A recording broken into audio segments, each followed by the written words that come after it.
मुख्यमंत्री विष्णुदेव साय को 2 दिवसीय दिल्ली दौरे पर रवाना, कई कार्यक्रमों में शामिल होंगे और केंद्रीय मंत्रियों से मुलाकात भी करेंगे सीएम। मंत्रिमंडल विस्तार को लेकर मुख्यमंत्री बोले, जल्द ही इंतजार खत्म होगा, बस थोड़ा इंतजार करिए।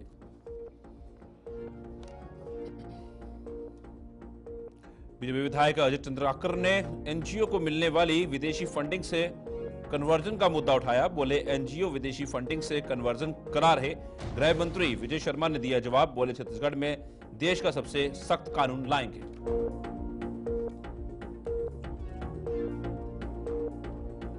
रायपुर नगर निगम में एमआईसी सदस्यों की सूची जारी। महापौर मीनल चौबे ने किया विभागों का आवंटन। बोली, नगर निगम के सुचारू संचालन और नगर विकास कार्य को गति देने के लिए सदस्यों को अलग अलग विभागों की जिम्मेदारी दी गई है। नमस्कार, छत्तीसगढ़ खास खबरें देख रहे हैं आप सब। मैं हूं आपके साथ साहिल कीर्ति। छत्तीसगढ़ के मुख्यमंत्री विष्णुदेव साय 2 दिवसीय दिल्ली दौरे के लिए रवाना हो गए हैं। इस दौरान वे कई कार्यक्रमों में शामिल होंगे और केंद्रीय मंत्रियों से मुलाकात भी करेंगे।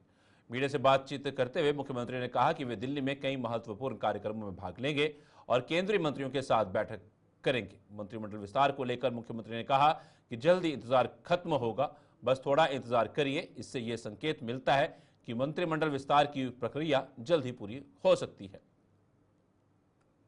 दिल्ली दौरे पर जा रहे हैं, आज और कल 2 दिन का दौरा है और कई कार्यक्रम में वहां पर भाग लेंगे। मंत्रियों से मुलाकात भी है।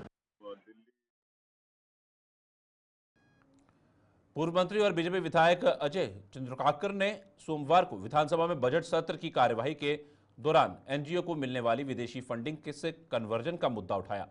चंद्राकर ने सदन में सवाल उठाते हुए आरोप लगाया कि राज्य में कई एनजीओ विदेशी फंडिंग के जरिए कन्वर्जन करा रहे हैं। इस पर गृह मंत्री विजय शर्मा ने बताया कि वर्तमान में राज्य की 153 संस्थाएं को विदेशी फंडिंग मिल रही है, जबकि पहले यह संख्या 364 थी।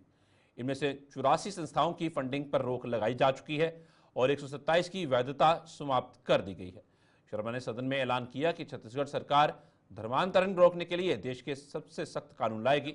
गृह मंत्री शर्मा ने बताया कि विदेशी फंडिंग की निगरानी केंद्र सरकार करती है, लेकिन किसी संस्था को लेकर अतिरिक्त शिकायत मिलती है तो राज्य सरकार भी जांच कर सकती है। उन्होंने कहा कि राज्य की शिक्षण संस्थाओं को कई विभागों से 200 से 300 करोड़ रुपए का अनुदान मिलता है और सरकार पिछले 3 सालों में दिए गए अनुदानों का परीक्षण कराने जा रही है।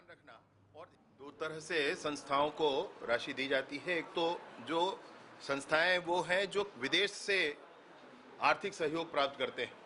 तो छत्तीसगढ़ में ऐसी 364 संस्थाएं थी जिनको विदेशी फंडिंग मिलता था। उसमें से 84 संस्थाओं को कैंसिल किया गया है केंद्र सरकार के माध्यम से और ये FCRA के अंतर्गत पंजीकृत संस्थाएं हैं और 127 संस्थाएं जो स्वयं ही समाप्त हो गई प्रॉपर ये नहीं कर पाने के कारण। और इस तरह से 153 कुल संस्थाएं आज छत्तीसगढ़ में हैं जिनको विदेशी सहायता प्राप्त हो रही है और ये संस्थाएं विभिन्न कार्यों में अभी लगी हुई है।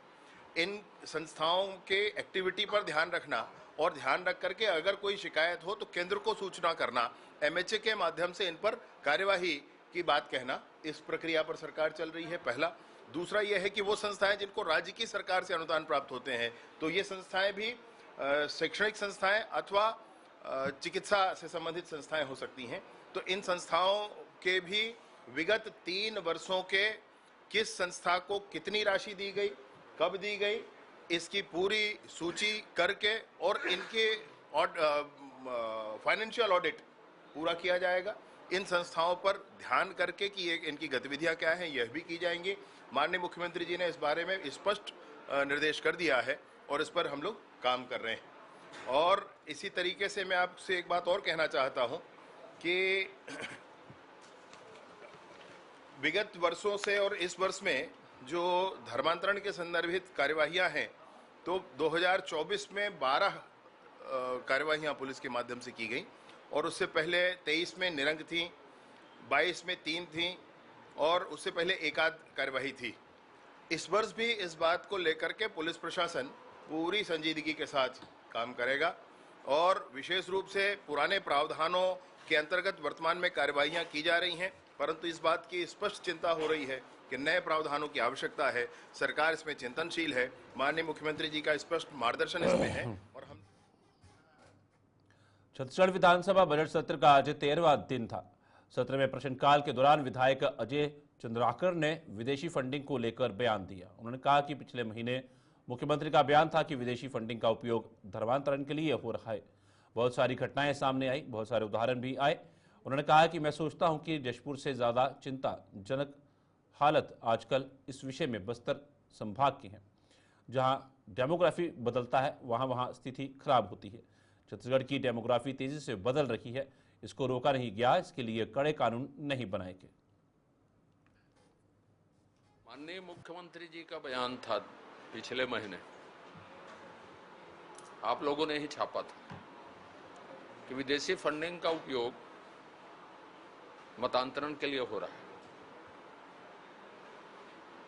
बहुत सारी घटनाएं आई, बहुत सारे उदाहरण आए। मैं सोचता हूं बस्तर से जशपुर से ज्यादा चिंताजनक हालात आजकल इस विषय में बस्तर संभाग के, जहां जहां डेमोग्राफी बदलती है वहां स्थिति खराब होती है। छत्तीसगढ़ की डेमोग्राफी तेजी से बदल रही है, इसको रोका नहीं गया, इसके लिए कड़े कानून नहीं बनाए गए धर्मांतरण के लिए, तो आगे चल के स्थिति बहुत गंभीर होगी। ध्यानाकर्षण आज इसी विषय पर था। अब माननीय मंत्री जी ने बताया है कि 153 संस्थाएं हैं जिसको विदेशी फंडिंग मिलती है और उस पर कार्रवाई करने के लिए कानून बना रहे हैं, केंद्र सरकार से बातचीत कर रहे हैं। देखते हैं क्या कार्रवाई होती है माननीय मंत्री जी के कथन के बाद। कानून बनेगा क्या लगता है आपको? आज तो विधानसभा में आश्वासन दिया है कि हम नए कानून ला रहे हैं, नए। उप मुख्यमंत्री अरुण साव ने मीडिया से चर्चा करते हुए बताया कि प्रधानमंत्री नरेंद्र मोदी का 30 मार्च को छत्तीसगढ़ प्रवास प्रस्तावित है। बिलासपुर के मोहभट्टा में कार्यक्रम आयोजित करने का जोरदार ढंग से तैयारी कर रही है। इस अवसर पर अनेक कार्यों का लोकार्पण और शिलान्यास होने वाला है। निश्चित रूप से प्रधानमंत्री मोदी एक बड़ी सौगात छत्तीसगढ़ वासियों को देंगे। उन्होंने कहा कि प्रधानमंत्री नरेंद्र मोदी की विशाल जनसभा की तैयारियां जोरों पर है। वहीं विधानसभा में राष्ट्रपति के आगमन को लेकर डिप्टी सीएम साव ने कहा कि राष्ट्रपति द्रौपदी मुर्मू जी का विधानसभा में मार्गदर्शन प्राप्त होगा। विधानसभा में माननीय राष्ट्रपति महोदय का आगमन हो रहा है, इसे लेकर सभी माननीय विधायकों में उत्साह है कि राष्ट्रपति महोदय का मार्गदर्शन हम सबको प्राप्त होगा और उससे निश्चित रूप से हम सबको नई प्रेरणा और ऊर्जा मिलेगी। प्रधानमंत्री माननीय नरेंद्र मोदी जी का 30 मार्च को छत्तीसगढ़ प्रवास प्रस्तावित है। बिलासपुर के मोहभट्टा में कार्यक्रम आयोजित करने का जोरदार ढंग से हमारी सरकार तैयारी कर रही है। अनेक कार्यों का शिलान्यास और लोकार्पण इस अवसर पर होने वाला। नगर निगम की महापौर मीनल चौबे ने नगर निगम मुख्यालय के प्रथम तल पर स्थित महापौर कार्यालय में प्रेस वार्ता आयोजित कर नगर निगम की मेयर इन काउंसिल MIC के 14 सदस्यों की सूची जारी की। इसके साथ ही महापौर ने MIC सदस्यों को विभागों का आवंटन भी किया। महापौर मीनल चौबे ने बताया कि नगर निगम के सुचारू संचालन और नगर विकास कार्यों को गति देने के लिए सदस्यों को अलग अलग विभागों की जिम्मेदारी दी गई है। महापौर मीनल चौबे ने कहा कि सभी MIC सदस्य अपने अपने विभागों में सक्रिय भूमिका निभाते हुए नगर निगम की योजनाओं को प्रभावी रूप से क्रियान्वित करेंगे, जिससे रायपुर शहर के विकास को गति मिलेगी।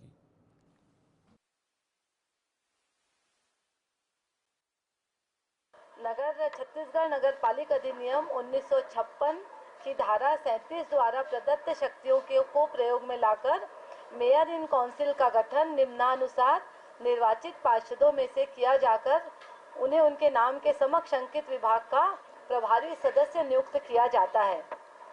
मैं आप लोगों के सामने 14 सदस्य होते हैं हमारे MIC में, जिसमें हम सामंजस्य बनाने की पूरी कोशिश किए हैं और मैंने अपने विधायक, सम्मानीय विधायकगण और सम्मानीय सांसद महोदय के साथ मिलकर। राज्यपाल रमन डेका ने कोरबा कलेक्ट्रेट परिसर में एक पेड़ मां के नाम अभियान के तहत बादाम के पौधे लगाए। इस दौरान उन्होंने पर्यावरण संरक्षण और धरती को हरा भरा बनाने सभी को अपने आसपास पौधे लगाने के लिए प्रेरित किया।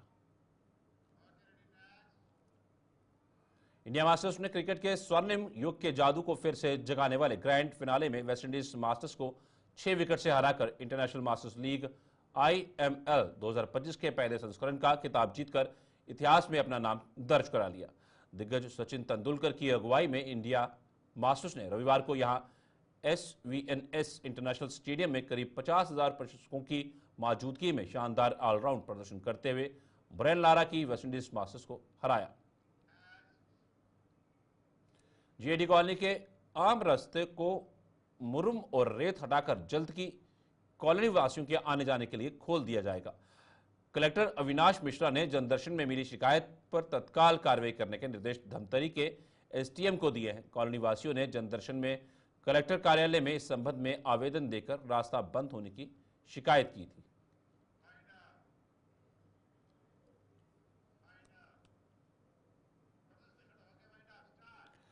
छत्तीसगढ़ खासकर में फिलहाल इतना ही। दीजिए इजाजत, नमस्कार।